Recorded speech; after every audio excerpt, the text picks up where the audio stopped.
joining us. This is the Nikki Maduro Show. I'm Nikki Maduro. She's Kim McAllister. And we are going to be talking about Friday night's interview that George Stephanopoulos gave with President Joe Biden after that very dismal, I would say embarrassing, very hurtful, very damaging to the Democratic Party debate.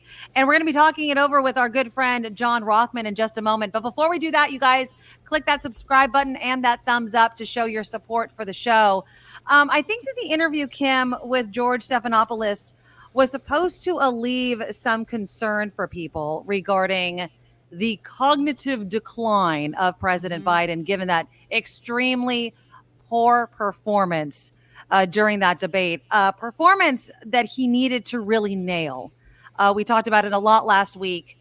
President Biden, he just wasn't clear. He was rambling, mumbling, forgetting where he was going. We talked about it ad nauseum. And this George Stephanopoulos interview was supposed to ease some fears. I have one clip, and I'm sure many people, if you've been on social media, you've seen some. This was right at the beginning of it. And this was the moment. Again, I said this in the debate as well. I was like, why don't you know the answer to this question? This was the one question where I think that Biden kind of blew it. So here it is. Watch the debate afterwards. I don't think I did, no. Well, what I'm trying. I'm just going to pause it right there. George Stephanopoulos asks, did you watch the debate afterwards? And President Biden says, no, I don't think I did. No, it was only a few days ago, man. How do you not know that you watched the debate or not? And I'm going to, and then I'm going to play the rest of it. It's only a minute. But again, listen for the question and then listen to what the president says. What I want to get at is what were you experiencing as you were going through the debate? Did you know how badly it was going? Yeah, look. Pause. The whole way I prepared, nobody's fault, mine. Nobody's fault but mine. I prepared what I usually would do, sitting down, as I did come back with foreign leaders or the National Security Council, for explicit detail. And I realized about partway through that, although I get quoted, the New York Times had me down at 10 points before the debate, 9 now or whatever the hell it is. The fact of the matter is that what I looked at is that he also lied 28 times. The way the debate ran, not my fault, no one else's fault. No one else's fault. But it seemed like you were having trouble from the first question in, even before he spoke. Well, I just had a bad. And he says, I just had a bad night. And that's what he's blaming it on. I just had a bad night. And I don't know, Kim, if that interview helped the president at all. I don't think it did. But realistically, what is he supposed to say? Gee, George, you're right. From the moment the night started, I couldn't remember anything, and I couldn't fight back against Trump, and I came out looking badly. Gee, George, guess I should step down right now. Yeah, no, he can't say that. So he has to kind of, try to rally himself together and present something strong. I will say he sounded with that there was more strength in his voice. Yes, absolutely. Right? He did sound stronger. His coloring looked better. So there was that. But no, do I think it was enough? Sadly, I don't. And again, as I've said in the past, I'm a voter for Biden or anybody but Trump. Right. So there's no question mark that I'm going to vote for him. Do I wish that he would appear stronger? Do I wish he was a few years younger? Absolutely. Sure. Yeah. But for the people that are now looking at him going, can he answer the phone at 3 a.m. and decide where to move the aircraft carriers? Can he answer the phone at 4:30 a.m. with an incoming missile and decide what to do? Is this somebody who he said, I got to go to bed by 8 p.m. I got to get more rest. Yeah. Like the presidential job, the presidency is a 24/7 operation. Pretty much. Yeah. So but that's why you have good people surrounding you. That's right. Well, let's bring someone else into this conversation, and it is none other than John Rothmann, our good friend. John, I guess first off, what did you? I don't know if you watched the George Stephanopoulos interview, what you thought of it. Do you think that the president kind of scored any points with that interview? No points at all. No. I mean, look, I'm a Biden supporter. I am absolutely opposed to Donald Trump, but Joe Biden did not perform as he needed to do to restore confidence in his presidency. And more than that, I want to point out that the most important thing that was said during that interview was he declined to take a cognitive test. If I were Joe Biden, I would take the cognitive test. I would have the best doctors doing it. I would have them stand up before the American people and explain why I'm fit. I would remind you that when President Eisenhower had his heart attack in 1955, he got Paul Dudley White, one of the leading cardiologists in the country, to examine him and to go before the American people publicly in a press conference to say the president is fit to continue. Yeah. So I believe that Joe Biden has failed in a critical way. And today he suffered a big blow. Jerry Nadler, who we all remember as one of the leading Democrats in the House, said it's time for him to go. Right. And He's joined a more handful of Democrats Democrats for doing that. Yes. More and more Democrats are privately saying that. Let me point out that no one disputes the record of Joe Biden over the last 3.5 years. But, and it's an important but, what about 3.5 years from now? Exactly. And that's the thing the Democrats are going to have to grapple with. Let me deal with the second question that you most assuredly will ask. And that is, what happens if Joe Biden bows out? The answer is we already know. Kamala Harris will be the Democratic candidate for president of the United States. All the talk about everybody else, Governor Whitmer, Governor Newsom, you name it, means nothing. Kamala Harris will be, if Joe Biden chooses to step out, the Democratic nominee for president of the United States. Interestingly enough, the polls indicate she runs as strong a race as Joe Biden does. And I would remind you, as someone who has known Kamala for many, many years, the first radio talk show she ever appeared on was mine on KGO, that she is a prosecutor. You don't want to debate with the vice president. She is absolutely splendid. And I think Donald Trump's people should be very worried. I think they should be too. But let me ask you this also: the cognitive test. Do you feel like the media, and since we all come from the media, do you think that we're also failing to address former President Trump's cognitive decline? No, and that's the second thing. Donald Trump lied repeatedly. Right. It is certainly a huge story. The Republicans clearly don't care. I listened to Marco Rubio today in his defense of Donald Trump. It was pathetic in every way. And I say that not as a partisan, but as a political analyst. And the simple truth is that at this moment, Donald Trump is getting a pass because he's not the president of the United States. Joe Biden is the president of the United States. And who the Democrats nominate for president is critical. I am convinced, and I happen to know, that when this campaign goes forward, the indictment of Donald Trump that the Democrats will make to the American people will be massive and, I hope, convincing. I just wonder if President Biden stepping down, how early do you think he needs to do it for it not to really hurt the campaign? I mean, how much longer? So, from what I've been reading on CNN and other news outlets, on Tuesday, there is supposed to be some sort of conference of most of the Democratic Party where they are going, the Democratic caucus, and they're going to be discussing whether or not they're going to officially call on the president to step down. Of course, it's up to the president, right? Yeah. John, correct me if I'm wrong, on whether or not he is going to. They cannot, unless they're going to invoke the 25th Amendment on the gentleman, to force him to step down. Yeah, first of all, he's not being asked to step down. His term does not expire until January 20th of next year. What they would be asking him to do is to withdraw as a candidate for the Democratic nomination for president of the United States. That has happened before. You will recall Lyndon Johnson on March 31st, 1968, announced his withdrawal from the race, which threw the convention open, if you will. This will not be an open convention. This will be a convention, if Joe Biden chooses to withdraw, in which Kamala Harris will clearly be the designated nominee. The challenge then will be who the vice presidential nominee will be. But I have every confidence that Joe Biden will continue to function as president. Remember, he has a big NATO meeting coming up this week. Right. I have every confidence that he'll be able to pull it off. But to win the presidency of the United States after a performance like the one Joe Biden failed to deliver is virtually inconceivable. question, a procedural question for you. When you get to the Democratic National Convention, if President Biden were to step aside or withdraw, are the delegates that are there automatically required to pledge their support then to Kamala Harris if they were already pledging to President Biden? Or is it more open, and could they technically pledge to anyone? Okay, let's look at history for a moment. We have only one precedent for this in recent times, and that was the assassination of Robert Kennedy. He had elected delegates to the Democratic Convention of 1968. Those delegates caucused and decided among themselves that they would cast their ballots for George McGovern, who did not prevail, but they were united.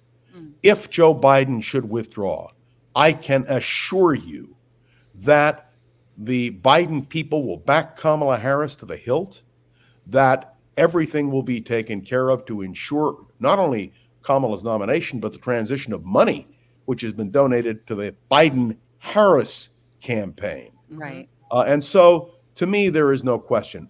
The days of an open convention, and I regret to say this because I loved open conventions, the day when you could have a dark horse like Wendell Willkie for the Republicans in 1940 or Adlai Stevenson for the Democrats in 1952 are gone. First of all, there are no unpledged delegates. There are no favorite sons. There are no political bosses. The whole nature of the convention procedure, there's a wonderful book, too technical for most people, called Convention Decisions and Voting Records, which analyzes convention by convention, ballot by ballot. I love it, but I am a political junkie. Yes. What will happen if Joe Biden withdraws is that the Democratic Party will unite behind Kamala Harris. All of the other potential Democratic nominees, Gavin Newsom, Governor Whitmer of Michigan, the others, are all expressing that view very strongly. But let me also indicate to you the thing, Nikki, and you alluded to it a moment ago. The only person who can prevent Joe Biden's nomination is Joe Biden. Right. He would have to release his delegates, and he is not going to do that, at least at the moment. But let me tell you, we're recording, of course, a little bit earlier on Sunday evening. I want people to know that anything can happen between now and the time this is broadcast. Yeah. But as of tonight, you have key Democrats in the House of Representatives who are saying he has to withdraw. The meeting that Senator Warner was planning among Senate Democrats has been postponed or canceled, depending upon how you want to look at it. But for Joe Biden, this is a very difficult thing. He's a stubborn man. I've known him for more than 30 years. I've watched him in a lot of crisis situations. Joe Biden believes in himself and he believes in that. But I want to make one other point. It is very hard for individuals to concede their own cognitive awareness. Right. It is very hard for a person, whoever they may be, to give up. Now, my father-in-law of blessed memory, about 5 years before he died, realized he was failing. And without making a fuss about it, he turned everything over to his son to handle his estate. Yeah. May I tell you, it took tremendous courage for my father-in-law to do that. I know many people who have dementia who have refused to admit their failure. So I'm not accusing Joe Biden of having dementia. What I am saying is he's 81 years old. He had a very tough night. He knows he had a tough night. The confidence of the American people in Joe Biden's willingness or ability to be president has been shaken. And there is one thing everyone has to remember. Joe Biden announced when he ran in 2016 that he was running to stop Donald Trump. Right. The last thing, that is in 2020, the last thing that Joe Biden wants is to see Donald Trump elected president of the United States. Yeah. And although he said that Jesus would have to come down, or God would have to come Almighty, down. the Lord Almighty would have to. What does that look like? Does that mean like he's going to strike you dead? Like, what does that mean? Well, I think that basically means unless I die, I'm going to continue to run for president. You understand, our late colleague Gene Burns, after he left KGO, was hired by another radio station, as were all of us, basically. And Gene had a stroke. Yep. And he understood that he could not go on, but it took him several months before his name was taken off the masthead, because you always hope deep down inside that there will be some recovery, that there will be a miraculous moment where everything will be restored. And that's what we have to be aware of. For the Democratic Party, we now wait with bated breath on what Joe Biden's ultimate decision will be. For the American people, there must be a decision made about Donald Trump. He told at least 29 lies during that That's debate. what I don't understand. Like, nobody's talking about that. It seems like it's like nobody's talking about Donald Trump. It's like, yeah, Donald Trump's a dumpster fire, but he's the Republican nominee. I mean, presumptive nominee. And yet it's just a foregone conclusion that he's just going to, he can get it. Not only that, there was this no one week, strong enough for him to fight the lies. There was, Not only- the lies could go unchecked because there was no one standing there saying, nope, you're wrong, and let me tell you why. But the because lies President also- Biden couldn't do it. Kim, the lies also went unchecked because everyone is focused on Joe Biden. Yes. Kim, you guys didn't begin the discussion tonight with me about Donald Trump. Right. No. You began the discussion about Joe Biden. And look, I happen to really love Joe Biden. I think he's a great guy. I've known him for many years. I've watched him through ups and downs and crises. I supported him in every one of his presidential campaigns. I have the highest regard for him. But you know what I told my wife? I make a living by speaking to groups and teaching classes. And I said to my wife, if there is ever a day when I cannot stand and deliver, tell me. Mm-hmm. Because it's hard to admit that you can't do something. And we need to have people around us who will tell us candidly. And I believe that the people around Joe Biden will tell him candidly. Then he will make a decision. And going back to Kim, your earlier question, there's plenty of time. There's plenty There's of time. there's no need to rush. The Democrats are ready. Believe me, they're ready if Joe Biden steps out and Kamala Harris comes in. Well, She the has a polls are record- kind of narrowing, John. I mean, the polls obviously, did not show good after the debate, but a Bloomberg Morning Consult poll on Saturday narrowed the lead in Arizona, Nevada, Georgia, North Carolina. So, I mean, it does seem time is helping a little bit with Joe Biden, but not the concern for Joe Biden. No, and that's the key. If I were the Republicans, my ads would just be Joe Biden during that debate. But let me remind you of another debate. It was the first debate in 1984 when Ronald Reagan and Walter Mondale went at it. And if you remember, in that first debate, Reagan was a failure. Indeed, his closing statement was as bad as Joe Biden's statement now. And remember what Nancy Reagan said? Nancy Reagan said, well, the reason he did poorly is he was overprepared. They didn't let Ronnie be Ronnie. Well, that's some of the argument the Democrats are making. But the simple fact is, Joe Biden is not Ronald Reagan. Joe Biden is a different kind of person. And what has happened is so devastating. May I tell you the honest to God, how could he say he won't take a cognitive test? Yeah. I mean, what nonsense is Well, he this? was saying doing the job is my cognitive. I do a cognitive But test every day because I'm president and I'm doing all of these things. That's not a cognitive test. I No, it think if certainly he isn't. says I'll do a cognitive test, it's like admitting somehow that they're right or that he's weak. But I No, wanted you to- see, I would have turned it around and I would have said, of course I'll take a cognitive test. Right. Of course I'm Want to ease compass concerns mentis. of the like a public lie or detector. whatever. Of course, Yeah, I believe in myself that much that I can pass it. Absolutely. Exactly. So I was reading this Facebook post that Brian Copeland made over the weekend, and I got in this big back and forth with Mark Thompson. But here's what Brian Copeland posted. He had this quote from the Hollywood Reporter from Ari Emanuel, who is the CEO of the William Morris Endeavor. And here's what Mr. Emanuel said.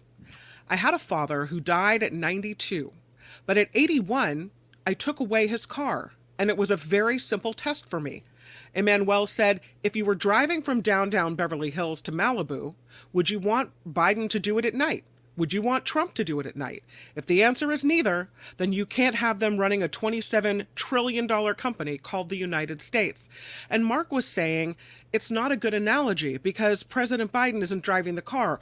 All the people he surrounded himself with Exactly. are driving the car. He said you're voting for the group of people, which is why you can defend a Joe Biden No, vote, Mark because is it's not wrong. just about him, it's about the philosophy there and is a strategy of his platform. administration. Yeah, there With is all a due platform you're respect- voting for, though, Yeah. John. There is a With- platform you're no, voting a platform doesn't mean a thing. You want to put yourself to sleep one night? Read Democratic and Republican Party platforms. They mean absolutely nothing. What matters is what the president decides. And by the way, the Republicans affirmed that in 2020. They didn't adopt a platform. They said, we'll take the platform from 4 years ago, and whatever Donald Trump says, that's our platform. Look, Kim, it's interesting you should say that. My uncle, I helped to take away his driver's license. Right. He was, if you had a conversation with him, he was fine. He didn't remember certain things. He made mistakes, but he was still the man who knew it. But he was not competent when it came to driving. Right. And I think it's a great analogy. And by the way, Harry Truman said, the buck stops here. Right. That is true. You have to have, and I've been close enough to at least one president of the United States to understand Right. that a president who is impaired cannot do his job. You do have to have people around you who can help you and assist you. And certainly at the height of Watergate, Henry Kissinger was invaluable, as was General Alexander Haig, who was Nixon's chief of staff. But the simple truth is, it is the president who is responsible. And it is the president whose judgment needs to be accepted. And when Joe Biden says he's been great for 3.5 years, I can agree with him on that. I believe it. But Yeah. it's not these 3.5 years, it's the Well, next 3.5. I'm Right. thinking, okay, if it is the person and not the administration, right? Again, I think you could make the argument either way. But if it is the person, then I'll take Joe Biden with half a brain over Trump with a full brain any Absolutely. day. I will But take Joe Biden staying in NATO. I will take Joe Biden deciding to whether or not to move an air carrier to an aircraft carrier to the Mediterranean or the whatever, push the button, whatever. I'll take Joe Biden's decision on that, even though he needs to go to bed early, over Trump's decision, who I was frightened understand during the last something. administration. I was worried we were going to get ourselves into war. Yeah, understand something. We three, none of us is going to vote for Donald Trump for president. Right. Never. Exactly. And Nunca. it is very important to point out, and I spent this weekend up in Napa with some people who were going to vote for Donald Trump for president. Mm-hmm. It was, I shall say, a most disagreeable conversation in which I was challenged every step of the way. I bet you were. And had just a joyous time rebutting them, doing it with a smile on my face. And but the simple fact is that in the end, the person who makes the decision is the president of the United States. Yeah, True. And you cannot have a president who is impaired. We had a president who was impaired once. His name was Woodrow Wilson. He suffered a stroke in 1919, and his wife, Edith Bowling Galt Wilson, ran the country because Wilson was incapable of doing it. But those were different times. And interestingly enough, when President Wilson had the opportunity to compromise on the League of Nations and get it through the United States Senate, weakened but an agreement, his wife sided with him and the League of Nations died, which led, I think, to a greater international tragedy, the Second World War, in part. So I'm a Democrat who was once a Republican. I believe Donald Trump is the antithesis of everything a Republican should believe. I've made that case. I make it in my own podcast. I make it everywhere I speak. But I understand the concern of the American people. They would rather have it. Let me say this in defense of Donald Trump. His debate performance had nothing to do with the content of what he said. Because he didn't say It had anything, to really. do with the way he acted and reacted. Confidence. And when he said to Joe Biden, I deal with it, but I have no idea what he said, and I don't think he knows either. It was a blast that was effective for millions of Americans. Yeah. So what has to happen now is we have to take a deep breath. And the Democratic Party has to wait and see this week how the chips fall. But I can tell you in answer to Nikki's initial question, no, the interview with George Stephanopoulos did not solve the problem. And Jerry Nadler and a small but effective group of Democrats who were chairs of various House committees demonstrate that, or were chairs of House committees when the Democrats controlled. But that's one of the things. I'm sorry, I don't know how long I'm supposed to do this, but let me just point out, it's not only the presidency that's at stake. It is the Supreme House. Court of the United States, because the president nominates people for the court. That's how they get nominated. And we just learned the lesson of what a Donald Trump court can do to tell you how angry and disturbed and horrified I am by the Supreme Court decision on presidential immunity. It is a tremendous blow. All they had to do was read former Chief Justice Warren Burger's initial line in the United States versus Richard Nixon, in which he says, yes, the president has executive privilege, but not if a criminal act is involved. Right. And I think we are voting, as I've said many times, and you've heard me over many years say, we don't just vote for a president, we vote for a Supreme Court. And there's more than that. It's the district courts, the appellate courts, where the president has this huge impact. And I would go further and tell you that Joe Biden understands politics. I cannot believe that he and his advisors are not describing and discussing and debating the implications. And so the one thing I will tell you that gives to me a hint, every time Joe Biden speaks now, he refers to Kamala Harris. Yeah. He includes her in everything. Yeah. He invites her into everything.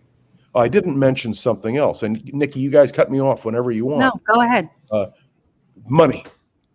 They've collected a massive amount of money, but there are key people in Hollywood, including Roy Disney's daughter, that's Walt Disney's brother, who is a major backer of the Democratic Party, who has said not 1 cent if Biden is the nominee. Really? You have to have confidence that the president will perform. And, somebody asked me the analogy with Nixon.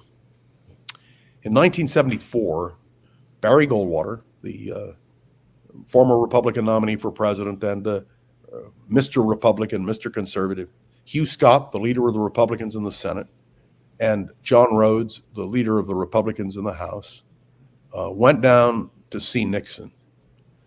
And when Nixon asked Barry Goldwater, how many votes do I have in the Senate, Barry? And I sat with Barry Goldwater. He told me this story many times. Barry Goldwater said, Mr. President, you have at most 6, and I am not one of them. That was the end of the Nixon presidency. If the Democrats want Joe Biden to withdraw, they have to have the courage to go down to the White House and say to him, Mr. President, we love you. The convention will pay great tribute to you. We want you to campaign actively in the campaign of 2024 for the Democratic Party. We believe you're a draw, but we think it's time to pass the torch to Kamala Harris. Yeah. Do the Democrats, will they have the courage to do it? I'm scared though, John. This is kind of my thing. This is my final question to you. Yeah. I mean, do you, I guess I know the answer. You obviously think that the Democrats can pull it off with Kamala Harris. I'm just scared of, and I know it's Biden Harris. I'm just so scared of switching this late. We're 4 months? It's Before not late. November? It Nope. seems late to me, John. It seems really No, freaking late. I'll tell to you me. why it's not late. It's not late because everybody understands there's an imperative. Kamala Harris will have to sell herself to the American people. Yes. There will have to be debates with Donald Trump. She will be the person who defends the Biden administration. Right. But assuming that Joe Biden is well, he will campaign across this country with Kamala Harris, and he will say, I can tell you what I think he'd say. I wanted to run, but I recognize that my age is a handicap. Is hurting. I realize that people don't have faith. I have faith in Kamala Harris. It will be a massive sales job by Democrats. But remember something else. People don't vote for very often they vote against. Yeah. And I believe, and I know there are a lot of people listening to us now who will disagree with me, but I believe that there are more people in this country who will vote against Donald Trump than for him. Donald Trump has never won the popular vote in an election. The question is, let me pose a question. Hypothetically, we should talk before we go about who Trump is going to take for vice president. Yeah. But what happens if Kamala Harris is the nominee for president of the United States? Who would she take as her vice president? Right. That's a very important choice. Governor Shapiro of Pennsylvania. He makes the most sense. It's a critical state. With him on the ticket, they'd carry it for sure. And I think that is something about which people should be speculating. So I realize, and let me assure you, you can call on me anytime up to the convention. And we will. So just know, and I'm very grateful. Somebody asked me, John, do you see a psychiatrist? I said, no. I talked to Nikki Maduro and Kim McAllister. You just get it all out here on our couch. I mean, again, I think that it's hard because as Democrats, we just see what looks very frightening, which is not only a Donald Trump presidency, but, people are saying we could lose the House, we can lose the Senate. And then it's just this MAGA takeover of this country. You throw in, Project 2025 and all this sort of stuff. And the purging of the civil service of anybody who's not loyal. Exactly. And it's frightening. I had a big discussion this weekend over this question. Did Donald Trump actually threaten retribution and revenge? I said, no. I was told it was just on Truth Social. And I said to him, have you listened to the interview with Sean Hannity? Yeah. Where Hannity pleaded with Trump to repudiate the notion.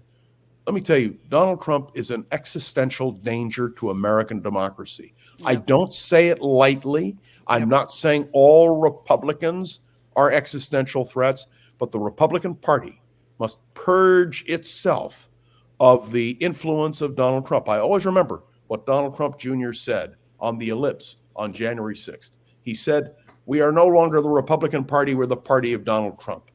If that is the case, we are deeply, deeply troubled. We need a vital, vibrant two-party system.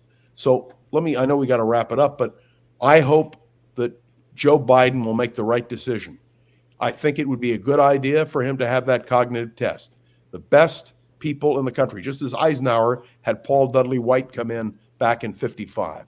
I would most assuredly have the Democrats in the Congress consulted to make sure there is a solid block. And if, in fact, the feeling is that Joe Biden should not continue to lead, let them do what Barry Goldwater and Hugh Scott and John Rhodes did, to go down to the White House and say to the president, we're sorry, Mr. President, enough is enough. And it's not that Joe Biden has done anything wrong. No, he hasn't done anything wrong. But just lastly, how do we admit our own mortality? I know. How do you admit to yourself that you can't do something? It's hard. Yeah. It's very hard. Just from what you said earlier, and I'm sorry to prolong it all, but we did start talking about Biden. So let's end it talking about Trump, because you said at the during the debate that he didn't really have to do much. All he had to do was throw out a couple of strong statements. But when you look at whether Trump is strong or not, I go back to his presidency. And he was not strong against Putin. He kind of caved to Putin. Yes. And he was not strong against Kim Jong-un. So when you think about a president of the United States who's strong...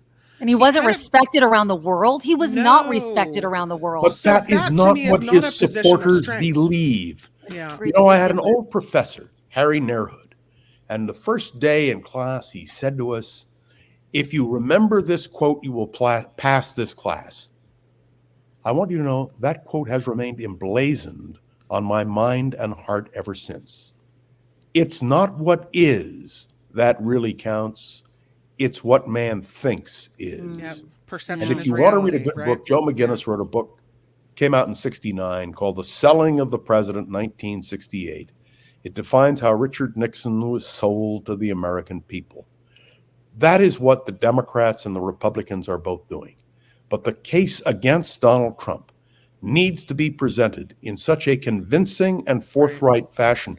And may I tell you, if Joe Biden's cognitive awareness is the central issue in the campaign, the Democrats are in trouble. Yeah, and honestly, that message of taking it out and putting Kamala Harris in and having Biden campaign for her, I guess can work. It's scary for me. I'm going to be honest. It is scary for me. Yep. Not that I don't agree with you 100% about Biden.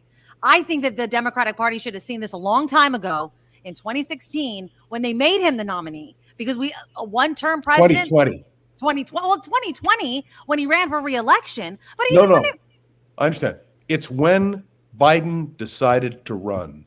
He needs to be reminded that he ran in 2020 because he said, I will never forget what happened in Charlottesville. 2020, sorry. I'm thinking I will never stand away from defeating Donald Trump. Right. And he thought he could do it, and he did it, and he deserves full credit for it. Now the question becomes in 2024 what the Democrats will do. And may I tell you, I love politics and I love the drama, but we are living in the most dramatic and important time. And I haven't mentioned one other thing to you, and that has to do with heat. The heat is on, not just in this campaign, but around the world.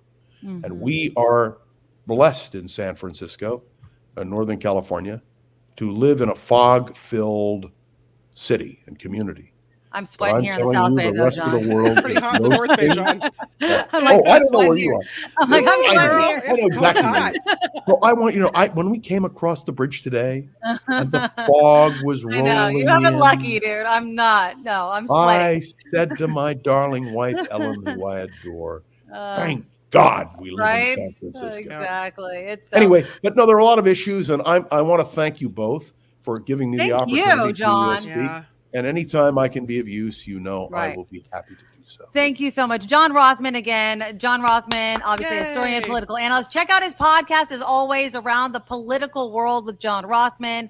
It's little bite-sized nuggets of all of his wisdom, and it's an excellent podcast. John, thank you so much. We really appreciate it. Have a good one. Thank you both. All right. Have a good one. Bye. All right, so that's our show. Thank you so much, you guys, for being here. Let us know in the comments what you think about all of it. I mean, this is going to be a big week, Kim. I think if Biden is going to stay in or come out, it's going to happen this week. It's probably going to happen this week, or at least most of the major signs are going to happen this week. Last week I was firmly like Biden shouldn't step out. After talking to John Rothmann, I'm kind of like, well, maybe if we're going to do it, we might as well do it right now. It's kind of been one of, either you're a circle the wagons and let's stick with what we've got, or you want to shake it all up. And I don't know what's right. As long as it's Kamala Harris, I don't like the idea of somebody completely different. We stay with Kamala Harris. We stay with the Biden Harris. Biden is campaigning, just like John Rothmann said. I could see it, and then we can't talk about Biden's cognitive ability anymore. Sure. And now it's just let's focus on Trump now. Now we have somebody. We have Kamala Harris, right? And then it will be, I don't like her. And then why don't you like her? Why don't you like her? And then it's going to be, she was just chosen because she's black and a woman, because Biden said he wanted to choose a woman and he wanted to choose a black woman. That is true, but she is qualified. And so it's going to be interesting. Comfortable with Kamala Harris in the White House during a crisis? Yes. Me too. So that's all you need to know. And again, in her platform and where she would take the country is not going to be where Donald Trump wants to take this freaking country. And so we'll see what happens this week. So keep it right here, you guys. Thank you so much for being here. Please support the show. It's how we keep it going. So go to thenikkimadoroshow.com. Our Patreon is there. If you could donate $10 a month, whatever you can afford. We appreciate all of our Madorables on this show so very much. So just go to thenikkimadoroshow.com. The Patreon link is there. If you like PayPal, just go to paypal.com. The email address is thenikkimadoroshow@gmail.com. You can also support our sponsor, Auntie Tabby's Island Flavors barbecue sauces. She has a guava barbecue sauce. She has a pineapple hot sauce, a hibiscus hot sauce. So many of our Nikki Maduro Show listeners have purchased it. We appreciate you guys so very much. It's perfect for barbecuing on these hot, sweltering days. So thank you, Dan. Thank you, Jim. Thank you, so many of you. And thank you to Auntie Tabby's as well. All right, you guys, thank you so much. We will see you tomorrow. Bye-bye. Nikki, you're all so awesome. Miss Brown, like a beautiful blossom. You're all so the best. I really can't rest. You're all so awesome.